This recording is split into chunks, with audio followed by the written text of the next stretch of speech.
I'm changing to the black. So about 75 centimetres or so. You separate it. So there should be 6 strands, most embroidery, and yours will have. And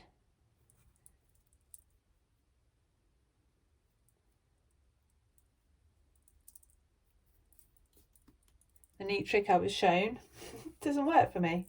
Not sure what I'm doing wrong. Oh, there you go. It did work. Perhaps it just depends on the, there you go. That one's a bit tangled though. So we've got our 3 strands separated. Now thread your needle.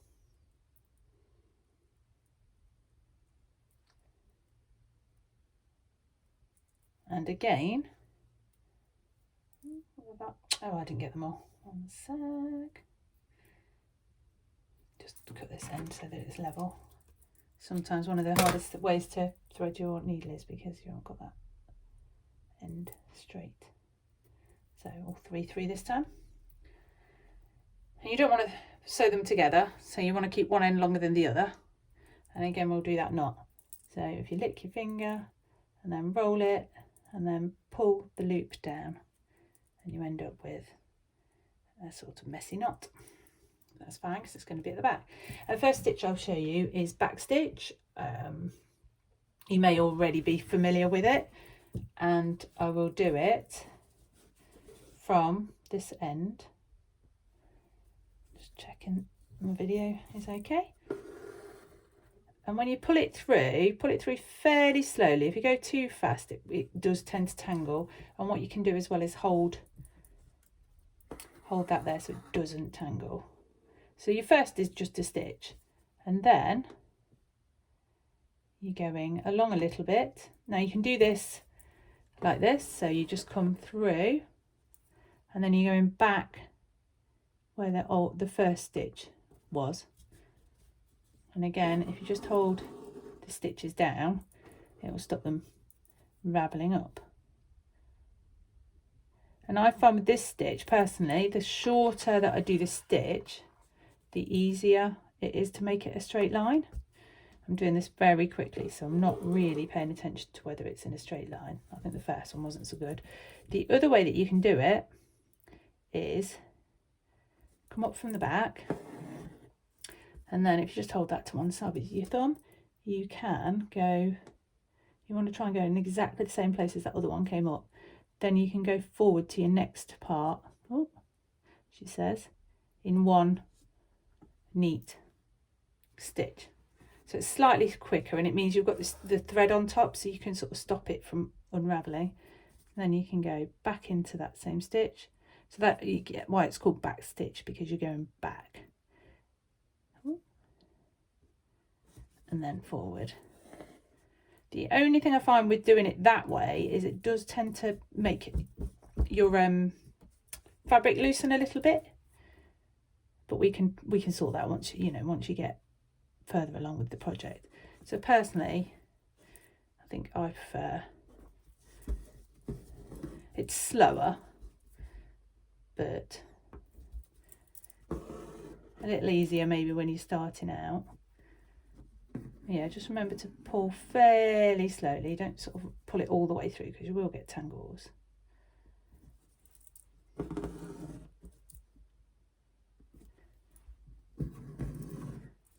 So back up the stitch length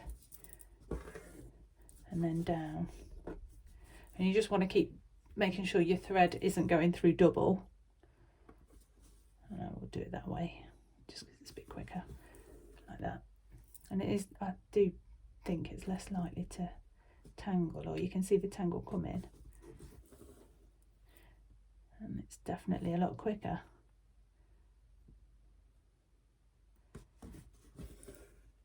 So probably easier to keep it straight, I would say. There we go.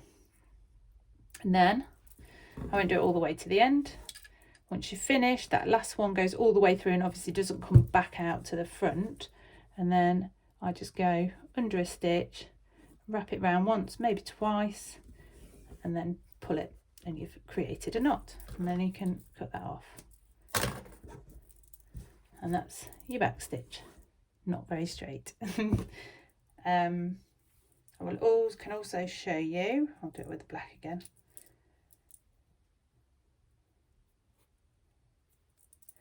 There's a few stitches on here from Monday, my class. So we've got running stitch as well, which I'll show you quickly, and then chain stitch, which you could also use for these bars if you so wanted. And what I will do, I'll show you running stitch, and then I'll show you how to sort of whip it. So again, you can do this actually quite quickly if you want, and you can do a few at once. So you're going in, backwards and forwards, so in and out of the fabric like that. So can you see the needle is poking in and out like that? So this can be quite quick if you like to work quite quickly. Obviously the whole idea of these sessions is that they're mindful, you know, in the kits as well, of you to sort of do at home, relax and watch the TV, whatever you like to do really. Just to take you away from everything that's happening in your life at that point. And have some time being creative, which is really good for your sort of mind and soul. Oh, we're nearly at the end. I'll just do that to the end. She says, I can't get it to come back off. Yes, it's a bit more fiddly doing the running stitch when you're on a loop. Now I've come back out there, so I'll probably just go along the running stitch just to this end, just as that's how my stitches sort of worked out. And again, so it looks the same on the back as well. So that's sort of the first one's obviously a continuous line. This one you've got bits in between. You could go back and do running stitch again in a different colour, so you've got a two-tone thing going on there, or I'll show you the whipped stitch now. So if I get some green, and this time I will keep the 6 strands. So you can actually do it with the 6 strands. It's just it is quite thick, and the norm is to do it with, but just to give this a bit more of a 3D effect, I will do it with. So I'm doing that knot again. So I've got the green.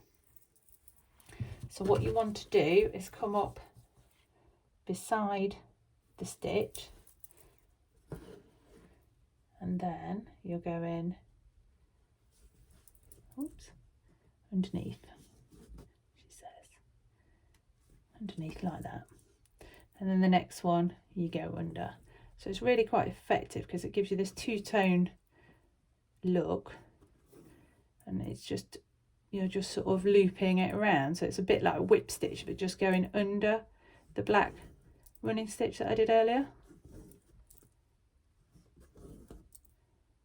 And we do that right to the end, and then when you finish again you want to go down just next to it, so not over the top but down the side, so it's parallel with it, and that just finishes it off nicely. And that's quite a nice effect.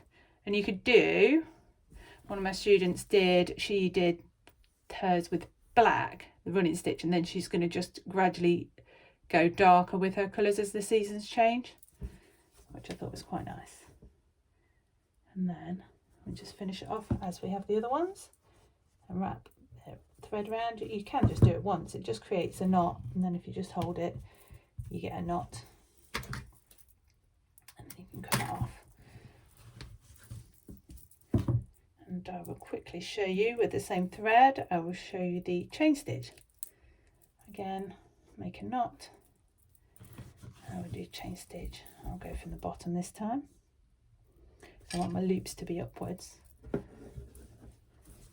So chain stitch, trying to figure out a way to show you. So you want to go back in the same place that you came out of, but then go up a little bit, and you want to go through the loop. So what I tend to do is wrap it around just to make sure I'm definitely going through the loop. So my arm's probably in the way. Oops, pulled it a little tight. So I don't know whether you can see, you've got a little loop. It comes a bit more obvious as you do a few more. So don't pull it too tight, then go back into the same place again and go forward. So depending on how far you go up your work and pull your needle out, depends, that's how big your, hit my camera, that's how big your chain stitch will be. So you can make them quite small. You just always need to go back into the same place, loop back out, and I just wrap that round just so that I know that I'm coming out in the same place. So again, I might do a slightly bigger one now so you can see the loop. So if I go, I'm going about double, and then coming out. Can you see that? And then to finish it off, you will just go over the top, back in, around about. So this time you're not going in the same place. You're going over your loop and then going in. So you're just making a tiny loop over the top. So that's just holding that top part, if you can see that. And you do the same for a lazy daisy, which is on your sheet. So you've got a loop and you've just got a tiny little stitch just at the top loop to keep it in place.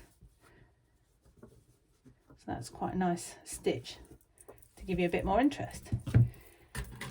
And I have one last one to show you, which is quite an exciting one. And again, this is quite nice if you use the whole of the thread. So I've got this nice peachy colour which will work. So I like to call them roses because I think they look like roses, but I think the actual term for this stitch is the, what did I say? Weaved wheel. So hopefully I've got enough thread. Like I said, it's good not to have too much, but with this one it is a bit thread hungry, so you might want to. So you can use these all different sizes of these. I could probably have tightened my loop a bit more. You can do all sorts of sizes, but what you need is like a star to start with. So you just need 5 sort of long stitches. Try and get them as even as you can. And you want to come up the middle each time. So we've done a stitch there, sorry, my knot's in the way, that's why it's taking me a long time. Try and come up as much as you can through the same hole. So you want 5 of these. So just try and make sure, it doesn't matter whether they're particularly even, like the width that they are apart, if that makes sense. So just try and make them the same length. It's sort of hard to work out where you 5. What you can actually do is use your pen and put dots on that are equally apart, you know, make a little circle and add little dots. But these are fairly even. So I mean, it's quite nice anyway. You make a little starburst, so you can use that anyway if you wanted. It looks a bit like a little flower anyway. But then what you want to do is come up the centre. Oh, I did that last stitch wrong. So you want to make sure you come up just close to it, but not quite in the same place. And then we are going to weave. So you want to go over the first one and then under the second. So each time, getting stuck, each time you come up, you're going over that one and then under the next one. So where your thread comes out, miss the next stitch and just go under the one after. So miss that stitch and go under that one. Miss that one, under that one, miss that one, under that one. And initially it might not look like much is happening. So over, under, over, under, over, under, over, under, over, under. technically, I mean, you are going over it, but you're just skipping that one, and make sure you go under the next one. So skip that one, and as you can see, it's starting to fill up nicely. And what you want to do is carry on until the spokes, or spokey bits, as I kept saying in my class, disappear. And that's obviously easier if you've made them all a similar size in the first place. Takes a bit of practice. Sure, you know, it won't necessarily be perfect, but what is, nothing's perfect in life, is it? So you just want to continue. The spokes getting harder to see, which is good. And then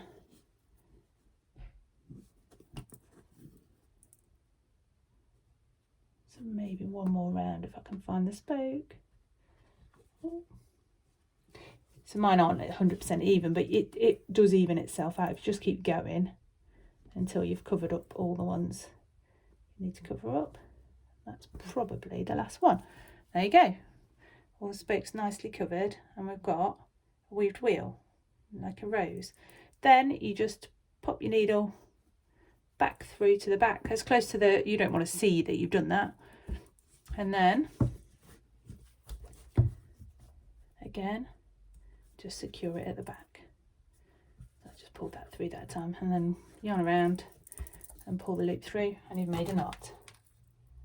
So that's for you to be getting on with. There's lots more on your sheet, and just have a play really. Have a little go on your sample piece. You don't have to put the sample piece in the frame if you don't want to. If you find it easier just to have a few little goes with that. Obviously you can have it, put it in the frame just so you get a feel of it if you've not embroidered before. Next, once you've done that, you want to put all your ends in. So I'll show you in another video.